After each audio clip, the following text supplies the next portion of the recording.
Et autrement, sinon, ce qui était intéressant aussi, c'est qu'on a eu la satisfaction de voir se mobiliser ce matin en face du chantier de Touvenant des copains et des salariés du joint français. Bon, d'après les informations et de Stoer, d'après les informations que j'ai, c'est le quart, ce quart donc de 8 heures. 8 heures était entre 100 et 110 salariés, je crois, ils étaient entre 40 et 50. Donc ça pousse, hein. Donc là, franchement, c'est fort. Et les gars, quand ils sont revenus, ils étaient gonflés. Hein. Vraiment, on voyait qu'ils étaient contents qu'il se passe quelque chose autour de chez eux. Et nous, ça nous encourage aussi à continuer, c'est clair. On a eu un soutien des commerçants aux alentours, en étau, il y a eu un garage au-dessus qui nous a payé des pneus aussi. Bon, manifestement, il y a eu un très très bon écho autour de nous. Les signes qui ont été quand même très encourageants et qui nous ont fait chaud au cœur, c'est effectivement les camarades du joint français qui nous ont aussi rejoints après, qui ont remonté la côte, et tous ces salariés qui allaient vers les magasins donc qui ne fonctionnaient pas, des salariés notamment de Carrefour, qui nous ont dit c'est bien ce que vous faites parce que nous on pourrait et on voudrait bien être là, mais on ne peut pas faire toujours la grève et c'est bien ce qu'il faut, il faut continuer.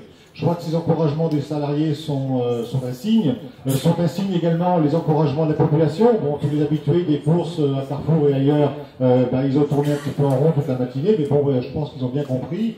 30% de personnes qui ne soutiennent pas le mouvement. Moi, j'ai pas vu 3 voitures sur 10 ce matin qui nous emmerdaient. Il y avait quelques abrutis qui passaient avec des petits signes, des 4x4, souvent avec des cravates et le reste. Donc, je pense que globalement, le soutien de la population est très très large et certainement beaucoup plus important qu'on ne le mesure. Voilà, donc je pense que cette journée a été pour moi aussi, militant syndical depuis de très nombreuses années, un formidable encouragement. Je crois que c'est un signe extraordinaire. Je crois qu'on a réussi ce matin quelque chose d'inimaginable hier. On n'y croyait peut-être pas trop les uns les autres. On a réussi un formidable coup. Je pense que pour moi et pour le mouvement, je crois que ce serait important qu'on puisse continuer sur ce type d'action, parce que la grève c'est une chose, mais je crois qu'on a fait la démonstration ce matin qu'on pouvait aussi bloquer partout où on le pouvait, quand on le voulait, l'économie et pas forcément autour des raffineries. Bien, c'est moi qui avais la responsabilité du rond-point du rond-point de la RN12. Ma foi, il s'est mis très facilement en place. Les barrages de palettes se sont mis très vite en place. Ensuite, là, on n'a pas eu trop de boulot à faire puisque la police a régulé le flot et a ensuite terminé par bloquer les entrées RN12, ce qui fait que, ma foi, on n'avait que les klaxons des camions qui encourageaient pour notre mouvement. Donc c'était très sympathique. Hein. Bon, on a un 4x4 aussi, nous, qui nous a passé par tout le rond-point, mais ça, c'est pas de ma faute, c'est de sa faute. Hein. Et ce qu'on peut dire aussi, c'est que quand même la laiterie à côté, la maison de la laiterie, nous a ravitaillé en café et en chocolat toute la matinée.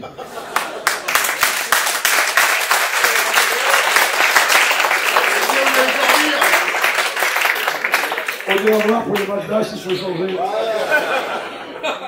C'est la pub, ça. Donc voilà, et puis dans une bonne entente, ouais. Et puis moi je salue aussi la présence quand même de beaucoup d'entreprises, de représentants de boîtes qui étaient là, qui sont repartis gonflés et qui seront demain, on peut être certain, sur les autres initiatives, à condition, parce que c'est un peu ce qui vient, que nos initiatives soient préparées aussi bien que celles-là.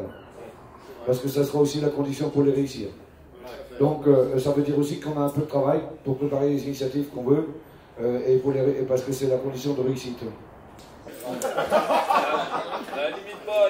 J'ai l'impression qu'on a eu le plus dur.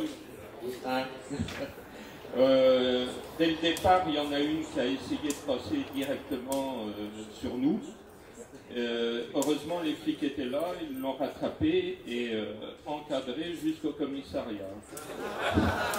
Oh. Toi, tu étais au carrefour de la AZ. On a eu beaucoup de directeurs d'entreprise aussi, insultes, klaxon avec des doigts d'honneur, enfin on a eu droit à tout. Mais aussi on a eu des soutiens, pas mal, surtout des gens qui travaillent. Des travailleurs. Donc c'était pas la rue des Fontenelles, hein, c'était le pont de la Fontenelle. Donc ça s'est mis en place aussi naturellement. Hein, nous avions fait le plein de pneus, enfin surtout de pneus, parce que où je bosse au laboratoire des ponts chaussées, nous avons encore la chance d'avoir un petit atelier, donc il y avait une réserve de pneus. Ça a rendu service aux copains mécanos d'ailleurs, parce qu'ils ne vont pas avoir besoin de les recycler. Et ça coûtera moins cher pour mon patron aussi, parce que vous savez que recycler les pneus, ça coûte cher. Donc la mise en place s'est fait naturellement et bien tranquillement, sauf que nous avons eu quand même un fou furieux, il faut le dire, il faut faire très attention quand même, parce que je pense qu'il y aurait pu avoir un accident très grave. Donc il est passé comme un taré sur le feu et il a emmené les palettes avec son 4x4 sur 2 ou 3 mètres. Hein. Donc je pense qu'il a dû laisser une partie de son pare-choc sur le trottoir un petit peu plus haut d'ailleurs. Donc ça c'est un fou furieux au début et un fou furieux aussi très excité à la fin. Un jeune qui voulait aller rejoindre son travail dans les zones et qui voulait absolument avec une Mégane passer sur le feu où il y avait des flammes de 3 mètres quand même, quoi. Il faut le souligner. Il était fou furieux. Et je pense que là il faut reconnaître quand même la dextérité de la police municipale qui se trouvait là, enfin c'était un agent, qui a mis sa voiture en travers et donc il n'a pas pu passer avec sa voiture. Je pense qu'il faut le souligner parce que la police quand même aussi quelque part, même si elle est municipale, ils comprennent notre mouvement. Alors, petite anecdote aussi, on a discuté en début de barrage avec deux policiers, enfin non, il y avait une policière d'ailleurs, qui sont venus, on n'avait pas encore mis le barrage en place.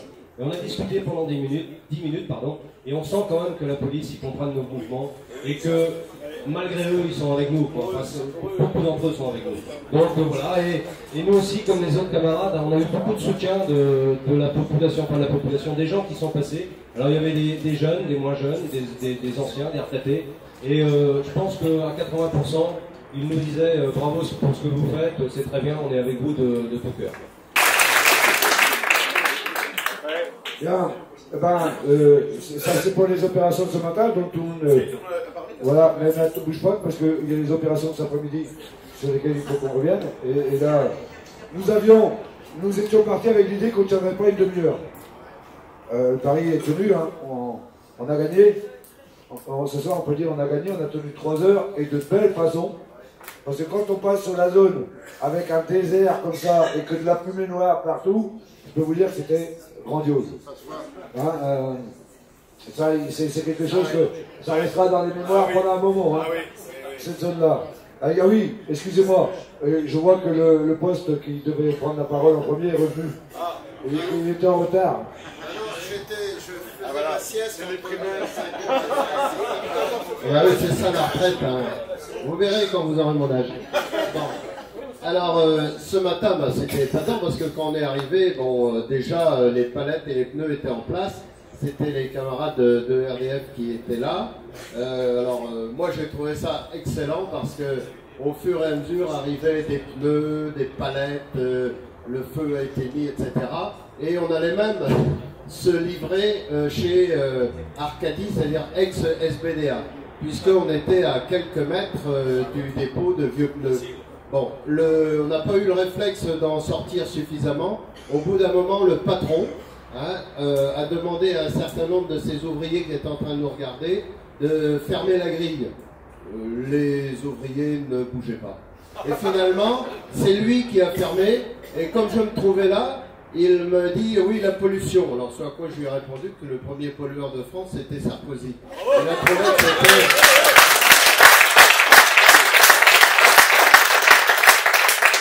Alors, il a trouvé que c'était pas satisfaisant de son point de vue. Après, il a élevé la voix. Moi, je lui ai dit, écoutez, déjà, je n'ai plus acheté de voiture chez vous. Très franchement, non, je vais à l'emballe. Hein, mais toujours chez Arcadie, vous allez me dire. Bon, mais c'est comme ça, hein, non, je peux plus. Alors, je lui ai dit, je ne ferai pas de la publicité pour vous. Et donc, j'en profite ce soir pour ne pas faire de la publicité pour Arcadie. Cela dit, Saint-Brieuc, j'entends. Hein. Donc, voilà. Et puis, c'était très sympa, effectivement. On a eu à laisser sortir les gens qui voulaient sortir, les quelques personnes qui voulaient sortir. La plupart nous disaient que nous comprenaient, mais que, il y en a une, par exemple, qui voulait aller faire ses ménages. Travail précaire, c'est comme ça. Une petite dame retraitée qui a eu peur pour le ravalement de sa maison. Bon, mais c'est vrai aussi, il faut bien comprendre, bon, mais je pense qu'en mettant un petit coup de Karcher dessus, d'ailleurs, les vents étaient avec nous en plus, hein, vous avez remarqué, hein. Bon, mais c'était vraiment extraordinaire, et moi je suis comme Jean-Edmond, avoir tenu 3 heures, on aurait même pu tenir peut-être une demi-heure de plus, hein. On a été grands quand même, on a été grands, on a dit non, bon voilà. Alors, ce qui est formidable, c'est que ni... bon, il n'y avait personne, hein, parce qu'il y en a qui se sont payés le luxe de repasser dans la zone pour voir s'il y avait des clients. Il n'y avait personne chez Carrefour, ni chez Leroy Merlin.